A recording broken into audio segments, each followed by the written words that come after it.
ঠাকুরকে একজন গিয়ে প্রশ্ন করলেন, ঠাকুর আপনি ব্রাহ্ম মুহূর্তে ইষ্টভৃতি করার কথা বলছেন, কিন্তু অনেকেই দেখি 10টা 11টা 12টায় ঘুম থেকে উঠে ইষ্টভৃতি করে। কেউ কেউ এমনও আছে চায়ের কাপ সম্মুখে এনে ধরলে তখন সে ইষ্টভৃতি করে।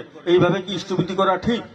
তো সেখানে যারা উপস্থিত ঠাকুর সবাইকে জিজ্ঞাসা করলেন, সবাই এক কথাই বলো, না ঠাকুর এইভাবে ইষ্টভৃতি করা ঠিক না, ইষ্টভৃতি তো ভোরবেলাই করতে হয়।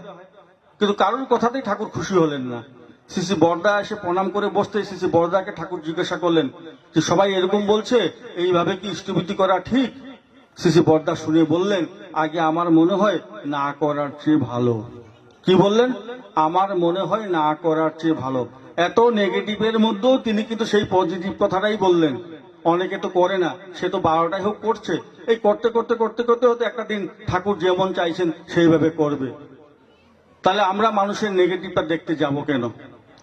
দ্বিতীয় কথাটা হচ্ছে যে এই যে বললাম সহকর্মীর কোনো আচরণ যদি আমার অপছন্দ হয়, তাকে আমি ডেকে নিয়ে আড়ালে বলতে পারি।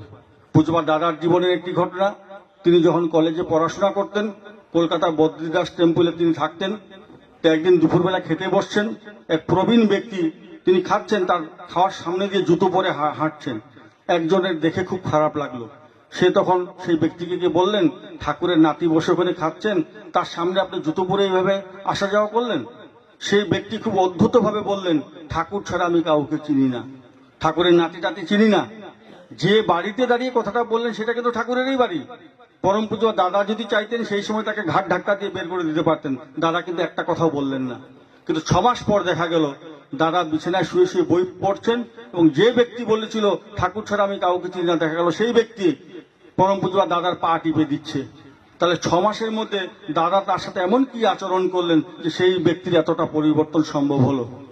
তাহলে সেই ব্যক্তির যদি পরিবর্তন সম্ভব হয়, তাহলে আমাদের সবারই পরিবর্তন সম্ভব। শুধু দরকার তার প্রতি একটু ভালোবাসা। তো এখানে যারা উপস্থিত আছেন সবার কাছে এটাই বলতে চাই যে যেভাবে চললে আমরা সবাই একজুট হয়ে চলতে পারি, যেভাবে চললে আমার আচার্য খুশি হন, আমরা সেইভাবেই যেন চলার চেষ্টা করি। আর যেটা আমি আগেও বলছিলাম যে কি চাইতে হয় আমাদের জানা নেই।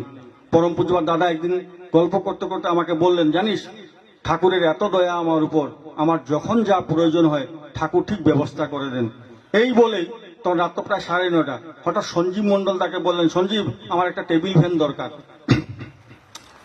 তো সঞ্জীবদা বললো, আগে এখন তো পাবো না, সকালে বাজার খুললে নিয়ে আসবো। বাস এইটুকুই কথা। সকালবেলা দাদা নাটমণ্ডপে বসে আছেন। ডিমাপুরের আমাদের কর্মী ছিলেন বীরেন বিশ্বাস দা। হঠাৎ দাদা আমাকে বলছেন, ওটা বীরেন নাকি রে? তো আমিও দেখে বললাম, আগে বীরেন দা, মানে উনি আসছেন। তো কাছে আসতে দাদা হাঁক পেয়ে জিজ্ঞাসা, কি রে বীরেন নাকি? বলে আগে। হাতে ওটা কি নিয়ে এসছিস? বলে আগে একটা টেবিল ফ্যান। দাদা আমার দিকে চেয়ে একটা মুস্কি হাসি দিলেন। এই যে তিনি কি বললেন, আমার যা প্রয়োজন পরমপিতা সেটাই যোগান দেন। আমার মনে প্রত্যেকের ক্ষেত্রে সেটা সম্ভব। যাই হোক, আপনারা সবাই চেষ্টা করবেন যে যারা যারা এই প্যান্ডামিক সিচুয়েশনে ইষ্টভৃতি বা ঠাকুর থেকে দূরে চলে গেছেন, আমরা চেষ্টা করব সবাই যাতে ঠাকুরের পথে এগিয়ে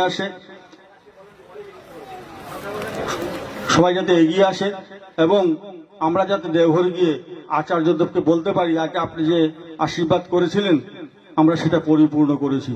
শেষ একটা কথা বলছি, অনেকের এত ধারণা আছে যে আমি তো দীক্ষা নিয়েছি, ঠাকুর ধরে ভালোই আছি, এত ঝামেলার মধ্যে যাব কেন? গুয়াহাটিতে গেলে দেখবেন সেখানে কামাখ্যা মন্দির আছে, সেখানে একটা সময় পাঠা বলি হয়, 1000-2000 পাঠা লাইন দিয়ে থাকে, আর পাঠাগুলোকে পাতা খাওয়ায়। শেষের দিকে যে পাঠা থাকে, ছাগলগুলো পাতা খাওয়ায়, তারা মনের আনন্দে পাতা খায়। অথচ সেই ছাগল জানে না বলির লাইনটা কিন্তু সেখানে গিয়ে শেষ হবে। তাই আমরা যদি ভাবি আমি ঠাকুরের দীক্ষা নিয়ে তো ভালোই আছি, এত দরকারটা কি, তাহলে ওই যে শেষের লাইনের পাঠার যা অবস্থা হয় আমাদের কিন্তু তাই হবে। তাই ওই পাঠার মতো না হয়ে আমরা যাতে আচার্যদেব যেমন চাইছেন সেইভাবে যদি সবাই করার চেষ্টা করি।